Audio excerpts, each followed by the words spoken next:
Hello everybody, welcome back to my channel. I'm Favor. Thank you so much for tuning in with me today. So if my voice is echoing, that's because I'm in a very large hall, and yeah, so that's the reason. So today's video is for everybody, but particularly for the girls who are looking to get into another relationship or are considering marriage in this season. Do you know the person you decide to settle down with says so much about you? And I am not saying this to scare you, I'm just saying it to open your eyes. Because the person you marry will either multiply your pain or multiply your peace. And this is not something to joke about. I know it sounds very casual, but it's not. And guess what? It's not just about them. It's about you. This singular decision reveals so much more about you than you will ever think. But you know the sad part about all of this? Is because a lot of women don't know this. They're still ignorant of this part. Because we were raised to believe that we are being chosen, we have to wait to be chosen. But that's not true. Because we're equally doing the choosing too. You sit down there and someone comes to pick you like you're a trophy. But today I want to shatter that myth, because as much as you're being chosen, you're equally doing the choosing.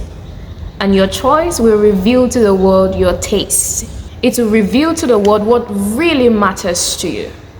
I want you to always play this scenario in your mind. Imagine someone took your future husband and placed him in front of a mirror and placed you beside him. Would you be proud of a reflection of him and what he says about your life? Or would you be like, I would have chosen better? This is not what I deserve. This is not what I desire. And trust me, whether you know it or not, whoever you end up with is going to be a reflection of you. So let me tell you a little story that changed my life completely when it comes to choosing who to be in a relationship or marriage. So I was reading my Bible one fateful, beautiful day, and I came across this story, and a lot of you already know this story. I was reading the book of 1 Samuel, and I was on chapter 16. This is where Samuel went to Jesse's house to anoint the next king, and Jesse brought out all of his sons. And the first one came out, his name was Eliab. And this man was beautiful. The Bible says he was beautiful. His description, you know those men that are beautiful, you know we have handsome men, but we have beautiful men. That was his description. And Samuel was like, ooh, this guy looks the part. He's tall, he's gorgeous, he's fine. Look at his skin. Look at the beards. Look at his hair. And then God told him something that has now become my own anchor for going into a relationship and for marriage. He said, don't look at his appearance or his height. Oh my God. I felt like God was talking to me directly. That thing ran through my spine. And I was like, wow. He said, don't look at his appearance or his height. That has become my own anchor. You can be beautiful, handsome, whatever, rich, tall, dark. Don't look at his appearance or his height. If the God who created the heavens and the earth, the God who created beauty, tells you, girl, don't look at his appearance, don't look at his height. What else do you want? What else do you want?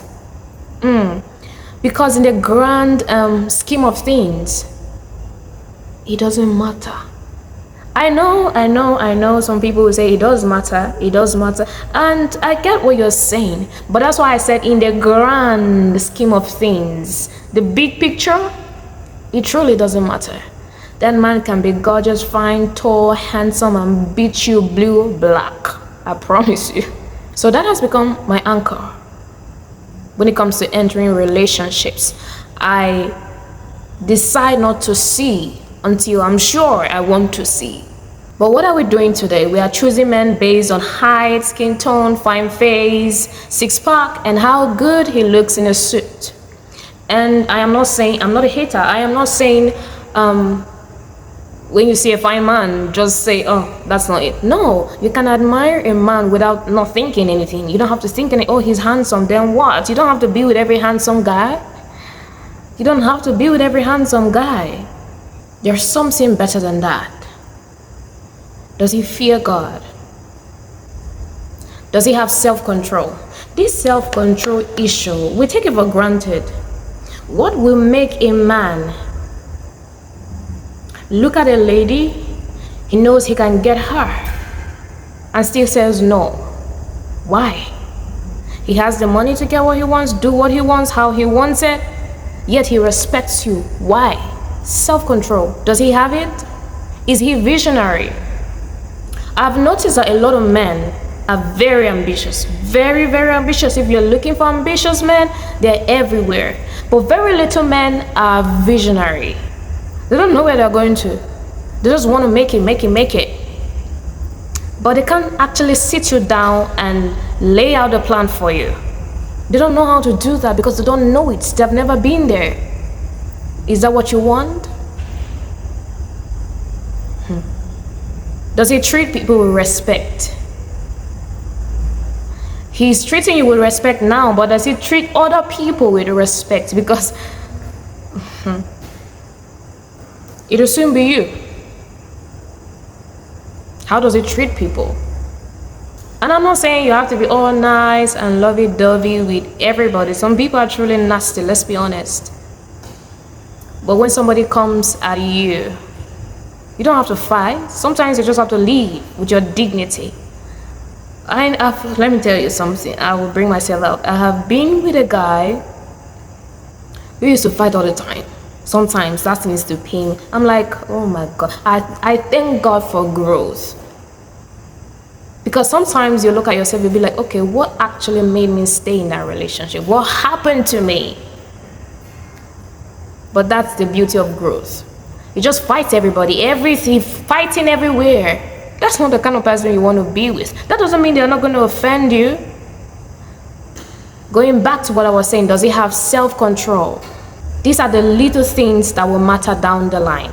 And let me tell you something. When you settle down with someone, every little complaint you're complaining, people are hearing it, but let me tell you the truth, they don't care. I promise you they don't care. They will not really tell you to your face, but in their mind somewhere they're saying, please, I beg, allow us to rest. You want man, you don't get man, leave us alone. Some will be like, wait, did you not see all these things before you married him? And sometimes we saw it. Sometimes, most of the times actually, you saw it, but you just wanted to get married. You didn't want to be alone. So you got into it. People don't care about you like that. They don't care. You complain, they'll say, oh, sorry, but I've moved on. But you are the one in it, having to face it every day. So is that what you want? Let me tell you something. The money you thought he had, that you decided to follow him blindly, do you also know that someone can have money? You know they have money, but they don't give it to you. Oh, you don't know. They won't give you. They won't take care of you. With the money, you know they have it, but they don't care. The six-pack, just give it time.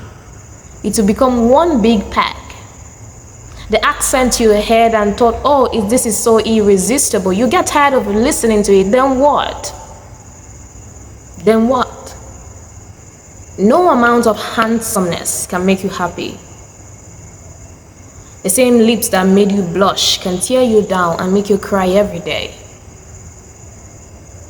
What will make you happy is he faithful? Does he have self-control? Does he fear God? Can you see where he's leading you to? So ladies, stop thinking that your only job is to be chosen. You're not a trophy. You're a woman of dignity and a woman of value.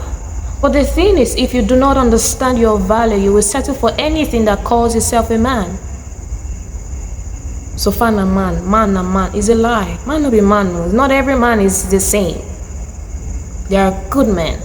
But it doesn't start from there. It starts from you knowing what you want, because value begat value. So this is why I say a person you get married to says so much about you. If you marry a man who has no vision, what does that say about your own vision?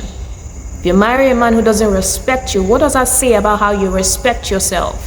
The man you marry will affect your peace, your joy, your destiny, your purpose, how high or how low you go in life. So don't let society push you. Don't let loneliness make you settle. Don't let beauty blind you. Choose with wisdom. So even as I'm getting ready to round up this video, I just still want to ask this question. If someone line up your future husband right in front of you and put you beside him, would you be proud of the choice you made? Or you will say, I would have chosen better?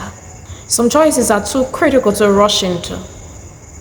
This is not about choosing the meal you want to eat today or tomorrow. It's not about choosing a dress you want to wear. It's not about buying a house. You can swap that anytime. But this person is actually going to affect your mind. And that is not what you want for yourself. So the choice is yours. Always remember, you're not a trophy to be chosen. You are equally involved in the choosing. So I would like you to do me a favor. Share this video with someone. Let a girl know. Sometimes all we need is just a reminder or a little push. Let this video be that for that person.